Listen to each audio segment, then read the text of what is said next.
Corona के case तो तेजी से बढ़ ही रहे हैं, आप सब जानते हैं।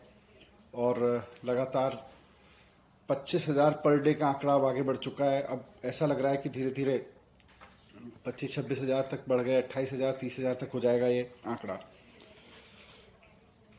मैं दो चीजें कहना चाहता हूं। एक तो ये कि दिल्ली सरकार पिछले दिनों में लोगों को बेड उपलब्ध कराने में बहुत तेजी से काम कर रही है और बहुत सफलतापूर्वक काम कर रही है। पिछले 4-5 दिनों में मैं एक एक हॉस्पिटल में जाके आया हूं। मैं खुद अंदर जाके पेशेंट्स के साथ, डॉक्टर्स के साथ, उनके अटेंडेंट के साथ बातचीत करके आया हूं। और मैं ये देख रहा हूं कि 3 अप्रैल को अगर आप देखें, करीब 20 दिन पहले हमारे पास 6,071 बेड थे। 6071 बेड्स थे पहले, 6,071। और आज हमारे पास में इस वक्त 19,101 बेड हैं। यानी कि करीब करीब 2 हफ्ते के समय में, 2-2.5 हफ्ते के समय में 3 गुना से ज्यादा बेड बढ़ा दिए गए हैं।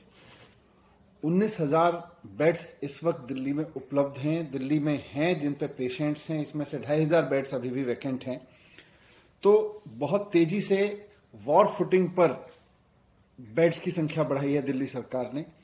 और इतनी तेजी से कहीं संभव नहीं हो सकता था, लेकिन फिर भी सारे रिसोर्सेज लगा के, सारी मैन पावर लगा के, पूरे जितने भी हमारे पास में रिसोर्सेज थे उनको ऑप्टिमम यूटिलाइजेशन करते हुए हमने 3 गुना बेड्स कर दिए हैं। 6,071 से बढ़ा के 19,101 बेड हो गए हैं केवल 2 से 2.5 हफ्ते के अंदर अंदर। अभी मैं पिछले दिनों सीएम साहब के आदेश पर लगातार एक एक हॉस्पिटल में गया हूं। सीएम साहब की निगरानी में डिस्कशन हुआ है और वहां भी उनकी कैपेसिटी को हमने जितना हो सकता है उतना बढ़ा के यूज करने का डिसीजन लिया है। इसमें बुराड़ी जो हॉस्पिटल है हमारा, वहां अभी 320 बेड हैं। इसको हम बढ़ा के 800 बेड का कर रहे हैं। 480 बेड यहां पे बढ़ जाएंगे। इसी तरह से जो हमारा अंबेडकर नगर का हॉस्पिटल था जिसमें मैं गया था, वहां 200 बेड हैं। उसको हम बढ़ा के 600 बेड वहां पे कर रहे हैं अभी। डीडीयू हॉस्पिटल है, वहां पर 250 बेड हैं अभी। उनको हम बढ़ा के 750 बेड कर रहे हैं। यहां पे 500 बेड बढ़ जाएंगे। आचार्य भिक्षु हॉस्पिटल है, यहां पर 150 बेड हैं अभी। इनको बढ़ा के हम 400 बेड कर रहे हैं। यहां पे 250 बेड बढ़ जाएंगे। राजा हरिश्चंद्र नरेला में हॉस्पिटल है, यहां पर 200 बेड हैं हमारे पास। हम इसको 400 बेड कर रहे हैं, तो इस तरह से यहां भी 200 बेड बढ़ जाएंगे। एलएनजेपी में 1,500 बेड्स हैं, वो सब फुल हैं इस समय। लेकिन हमने इनके साथ अब फैसिलिटीज जोड़ी हैं। अपने एक स्कूल में 125 बेड लगाए हैं और कॉमनवेल्थ सेंटर में 500 बेड लगाए हैं। इन्होंने ऑपरेशन में काम करना शुरू कर दिया है, फंक्शनल हो गए हैं ये। इस तरह से यहां भी 1,500 से बेड, अब यहां भी ज्यादा पेशेंट्स देखे जा सकते हैं। डीआरडीओ का जो सेंटर केंद्र सरकार के सहयोग से, डीआरडीओ के सहयोग से बना है, उसमें 250 बेड्स कल एक ही दिन में भर गए। 4 घंटे के अंदर अंदर 250 बेड्स फुल हो गए। उसके भी 250 बेड्स और मिलने वाले हैं अभी।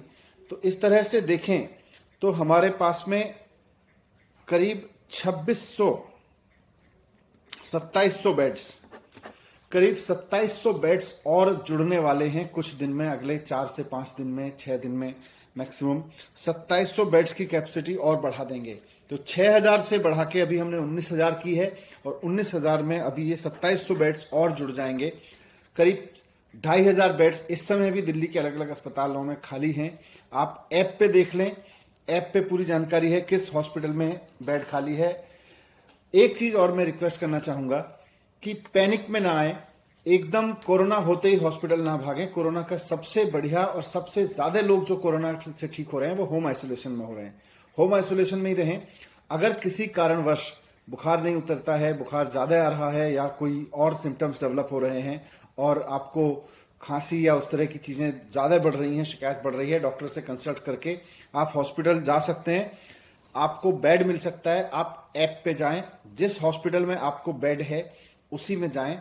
इधर उधर ना भागें, वरना इधर उधर भागने में आपकी भी एनर्जी जाती है और हॉस्पिटल्स के आगे भी अन्यथा लाइन लगती है, हॉस्पिटल्स के आगे भी अन्यथा प्रेशर बनता है। तो जिस हॉस्पिटल में आपके लिए बेड उपलब्ध है, मुख्यमंत्री जी ने आदेश दे दिए हैं कि कोई भी हॉस्पिटल अगर ऐप पर ठीक जानकारी नहीं देगा, यानी कि अगर बेड उपलब्ध हैं और एडमिशन नहीं देगा, या वो बाद में कहेगा मेरे पास गलत जानकारी हमने उपलब्ध कराई हुई थी और एडमिशन नहीं दे सकते, उसके खिलाफ कार्रवाई की जाएगी। 2 हॉस्पिटल्स के खिलाफ कार्रवाई पहले भी कर चुके हैं। फिर से कहना चाहूंगा, पैनिक ना करें।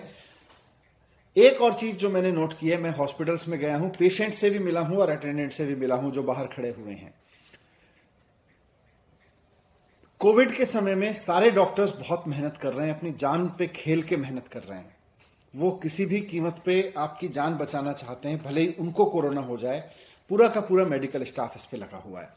मैं जब हॉस्पिटल में जाता हूं तो नीचे खड़े हुए अटेंडेंट को सबसे ज्यादा इससे शिकायत मिलती है कि साहब कई दिन हो गए हमारे पेशेंट को डॉक्टर ने नहीं देखा। मैं जब जाके उसी पेशेंट से हॉस्पिटल के अंदर मिलता हूं, वो भी कहते हैं कि हाँ जी डॉक्टर नहीं आए। जब डॉक्टर मेरे साथ पीपीई किट में खड़े होते हैं और मैं खुद पीपीई किट पहन के खड़ा होता हूं हॉस्पिटल में, तो मैं पूछता हूं ये डॉक्टर साहब हैं, ये आए थे आपके पास? वो आदमी कहता है हाँ जी मैं तो सुबह आया था, ये तो सुबह आए थे।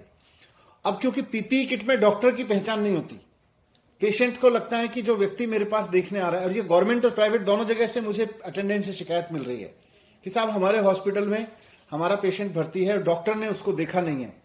पीपीई किट में डॉक्टर की ऐसे पहचान नहीं हो सकती है, और आपसे आके बात करके आपसे कंसल्ट करके चला गया। आमतौर पे पेशेंट को लगता है कि ये कोई जनरल अटेंडेंट होगा, जनरल ड्यूटी असिस्टेंट होगा, वो आके मेरे से हालचाल पूछ के चला गया है। डॉक्टर आके पूरी दवाई लिख के जाते हैं, बता के जाते हैं, चेक करके जाते हैं, रिपोर्ट करके जाते हैं। उनको पेशेंट को कई बार समझ नहीं आता। नॉर्मल केस में अटेंडेंट साथ में होता है, अगर नॉन कोविड केस होता था, नॉन कोविड पीरियड में अटेंडेंट साथ में होता है, तो अटेंडेंट और पेशेंट को मिलकर पता चल जाता था कि भाई डॉक्टर आ गए हैं।